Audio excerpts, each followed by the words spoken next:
بسم اللہ الرحمن الرحیم الحمد للہ رب العالمین والصلاة والسلام علی اشرف الانبیاء والمرسلین نبینا محمد وعلی آلہ وصحبہ اجمعین رب اشرح لی صدری ویسر لی امری واحلل عقدۃ من لسانی یفقہوا قولی۔ آؤ قرآن اور نماز سمجھیں آسان طریقے سے۔ اس کے 26ویں سبق کے لیے میں آپ کو خوش آمدید کہتا ہوں۔ اس میں ہم سورہ البقرہ کی کچھ آیات، آخری آیات سیکھیں گے اور گرامر میں مزید فی کے باب اسلمہ یا افعال کی اور اس نمونے پر آنے والے چند مزید افعال کی پریکٹس کریں گے اور ایک نقطہ فکر بھی لیں گے، اور انشاءاللہ اس سبق کے ختم پر ہم 176 الفاظ سیکھ چکے ہوں گے جو قرآن کریم میں تقریباً 46,000 بار آئے ہیں۔ سورہ بقرہ کی یہ آخری آیات ہم کو کئی اہم باتیں سکھاتی ہیں۔ ویسے قرآن کی صورتیں جب ختم ہوتی ہیں تو ان میں بہت اہم پیغامات ہوتے ہیں، تو دیکھیں گے ہم ان آیات میں کیا پیغام ہے۔ اعوذ باللہ من الشیطان الرجیم، للہ ما فی السماوات وما فی الارض، اللہ کے لیے ہے جو آسمانوں میں ہے اور جو زمین میں ہے۔ للہ یعنی اللہ کے لیے، ما یعنی جو، فی السماوات آسمانوں میں ہے، وما اور جو، فی الارض زمین میں ہے۔ یہ سارے الفاظ ہم اس سے پہلے سیکھ چکے ہیں۔ اگر آپ کسی کے سامنے انٹرویو دیتے وقت اپنی ڈگریاں اور کارنامے گناتے جائیں اور سامنے والا کبھی بیچ میں گھڑی دیکھے، کبھی ڈائری کو، کبھی فون چیک کرتا رہے، یعنی بالکل لاپرواہی سے سنے، تو آپ کو کیسے لگے گا؟ آپ کو انسلٹ لگے گی نا۔ یہ ایک چھوٹی سی مثال ہے دھیان دینے کی۔ تو ہم کہیں گے اے اللہ، جب آپ کسی چیز کی طرف توجہ دلائیں تو ہم کو اس پر اہتمام کے ساتھ غور کرنے کی توفیق دے۔ یہاں اللہ تعالیٰ کہہ رہا ہے جو کچھ آسمانوں میں سب اللہ کا ہے، تو ہم غور کریں آسمانوں میں اور زمین میں، اور جب ہر چیز اسی کی ہے تو کیوں نہ ہم بھی اسی کے ہو جائیں، یعنی اسی کی عبادت اور اطاعت کریں۔ چلیے پریکٹس کرتے ہیں، ترجمہ کیجئے۔ للہ اللہ کے لیے، ما جو فی السماوات آسمانوں میں ہے، وما اور جو فی الارض، زمین میں ہے۔ للہ ما فی السماوات وما فی الارض، اللہ کے لیے جو آسمانوں میں ہے اور جو زمین میں ہے۔ وَإِن تُبْدُوا مَا فِي أَنفُسِكُمْ أَوْ تُخْفُوهُ يُحَاسِبْكُمْ بِهِ اللَّهُ۔ وَإِن اور اگر، تبدونا اگر، تفعلونا، تبدونا، ان افعال کے سامنے ان آئے تو نون گر جاتا ہے۔ یہ قاعدہ ہم آگے سیکھیں گے۔ ابدا ظاہر کیا، یبدی ظاہر کرتا ہے، یبدونا، تبدی، تبدونا۔ وَإِن تُبْدُوا اگر تم ظاہر کرو، ما جو، فی انفسکم تمہارے دلوں میں ہے۔ نفس کی جمع انفس ہے یا نفوس ہے، تو انفسکم تمہاری جانوں میں یا تمہارے دلوں میں۔ او یعنی یا، او کا مطلب ہے یا، تقریباً 300 بار ہے قرآن کریم میں او یا۔ تخفوہ تم چھپاؤ اس کو، ان تخفونا تھا، ان شروع میں آ گیا، تخفونا تم چھپاؤ، اخفا چھپایا، یخفی چھپاتا ہے، یخفونا، تخفی، تخفونا، ان لگنے سے پھر نون گرا ہے، تو ان تخفونا یعنی ان تخفو، اور وہی اثر آگے آ رہا ہے، او تخفوہ یا تم چھپاؤ اس کو۔ یحاسبکم بہ اللہ، حاسب یحاسب، محاسبہ، یہ ہم نے پچھلی بار سیکھا، جاہد یجاہد، مجاہدہ۔ یحاسبکم حساب لے گا تم سے، بہی اس کا، اللہ اللہ۔ کیا مطلب ہے؟ یعنی اللہ تعالیٰ جو ہم چھپائیں یا ظاہر کریں اس کا حساب لے گا۔ عبادت اصل میں دو طرح کی ہیں، ایک ہے جسمانی باتیں جیسے نماز، روزہ، زکوٰۃ، حج، دین کی دعوت، غریبوں کی مدد وغیرہ، اور دل کی عبادتیں جیسے ایمان، محبت، توکل، صبر، قناعت وغیرہ۔ بلکہ جسمانی عبادات کے پیچھے بھی اصل میں دل کی عبادت یعنی ایمان و نیت بہت اہم ہے۔ اسی طرح بعض گناہ دل کے ہوتے ہیں جیسے کفر، منافقت، کبر، حسد، دنیا سے محبت وغیرہ۔ دیکھا جائے تو دل کی عبادت کا بہت اہم رول ہے، کیونکہ یہیں پر ایمان یا کفر اور نیت کا رول شروع ہوتا ہے۔ اس آیت میں اللہ تعالیٰ بتا رہا ہے کہ جس طرح نماز، روزہ وغیرہ کا حساب ہوگا، ویسے ہی دل کے اعمال کا بھی حساب ہوگا۔ اس لیے ہم کو ہمیشہ اپنے خیالات پاکیزہ رکھنے کی کوشش کرنی چاہیے. جو وسوسے اور خراب خیالات کبھی کبھی خود سے دماغ میں آ جاتے ہیں تو ان پر پکڑ نہیں ہوگی. ایسے وسوسے اور برے خیال آتے ہی اعوذ باللہ من الشیطان الرجیم پڑھتے رہیے یہاں تک کہ وہ چلے جائیں، اور دعا کیجیے کہ اللہ حساب کے وقت میرے ساتھ آسانی فرما. اللہم حاسبنی حسابا یسیرا. چلیے ترجمہ کیجیے. وَإِن اور اگر تبدو تم ظاہر کرو ما جو فی انفسکم تمہارے دلوں میں ہے، او یا تخفوہ تم اسے چھپاؤ، یحاسبکم حساب لے گا تم سے بہ اللہ. اللہ کا اللہ. وَإِن تُبْدُوا مَا فِي أَنفُسِكُمْ أَوْ تُخْفُوهُ اور اگر تم ظاہر کرو جو تمہارے دلوں میں ہے یا تم اسے چھپاؤ، يُحَاسِبْكُمْ بِهِ اللَّهُ حساب لے گا اللہ اس کا. حساب لے گا تم سے اس کا اللہ.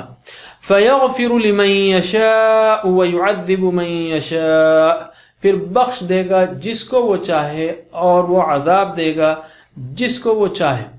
فَيَغْفِرُ آپ جانتے ہیں بخش دے گا، لی واسطے اس کے لیے اس کے من جو یا جس کو، یشاء یہ بھی سیکھا ہم نے، شاء یشاء وہ چاہے.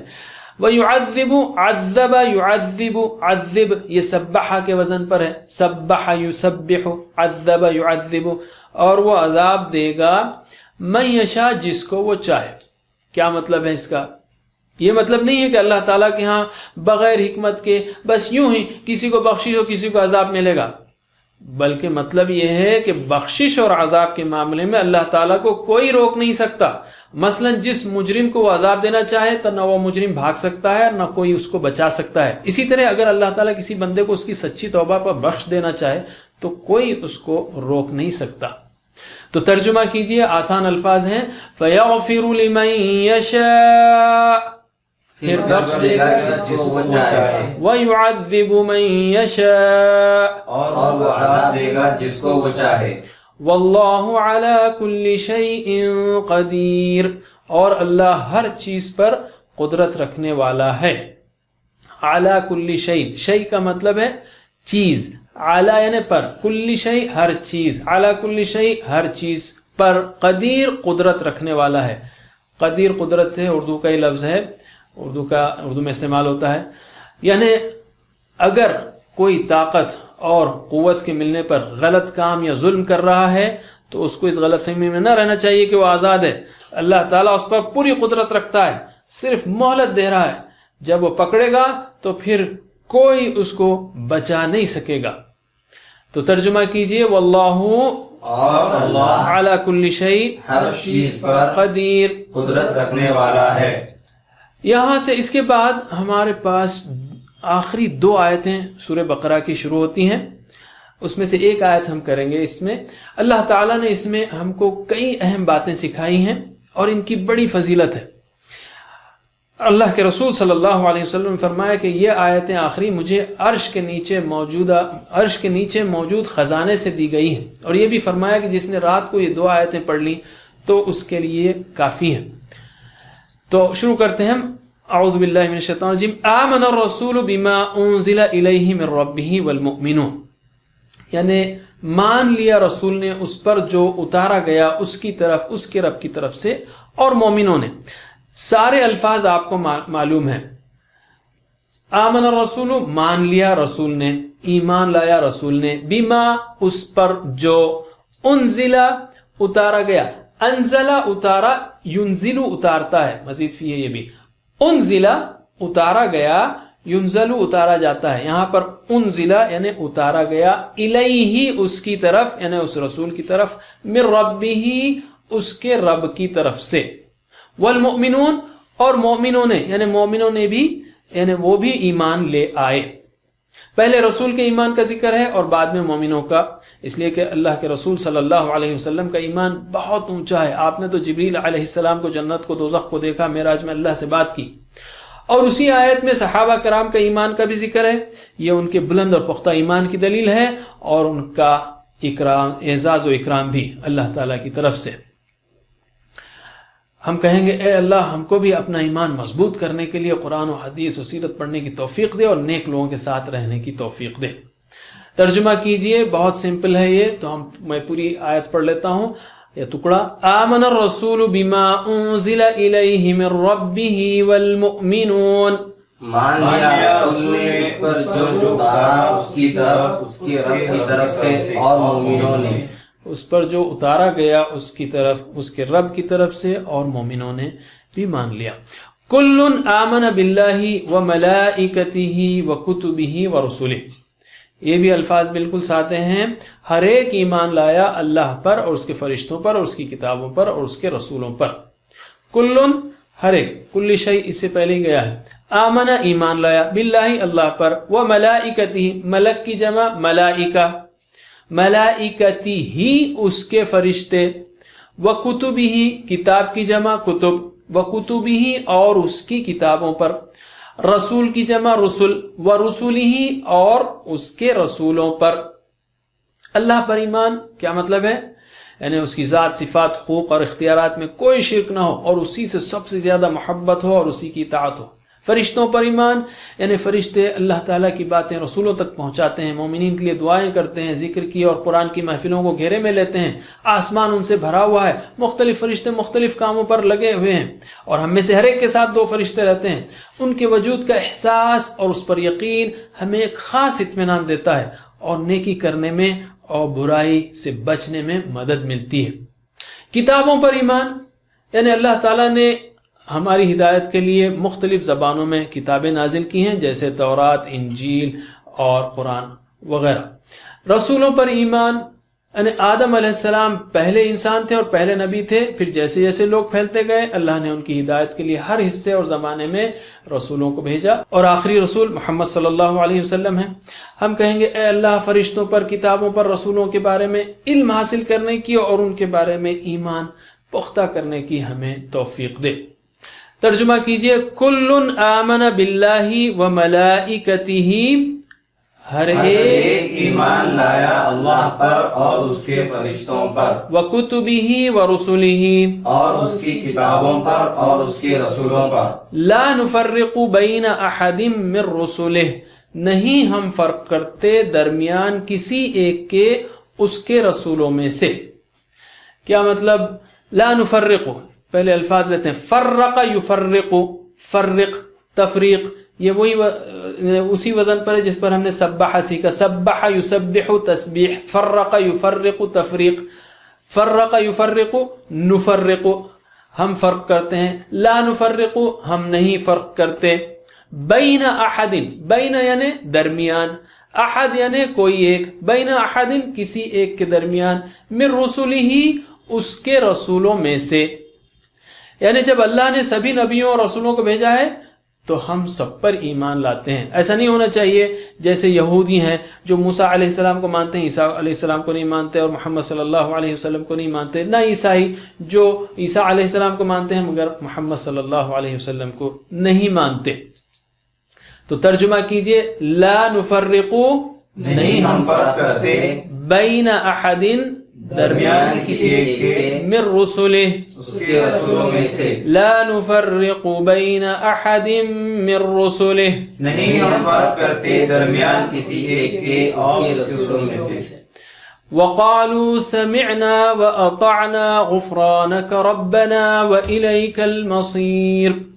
یہ بھی الفاظ سیدھے سادے ہیں. وقالو اور انہوں نے کہا، وقالو انہوں نے کہا، سمعنا ہم نے سنا، سمعنا ہم نے سنا، سمع سے سمعنا، واطعنا، اطعنا جو ہے اطاع سے ہے، مزید فی ہے یہ بھی، اطاع یطیع، اطاع تو اطاع اطاعوا اطعنا ہم نے اطاعت کی.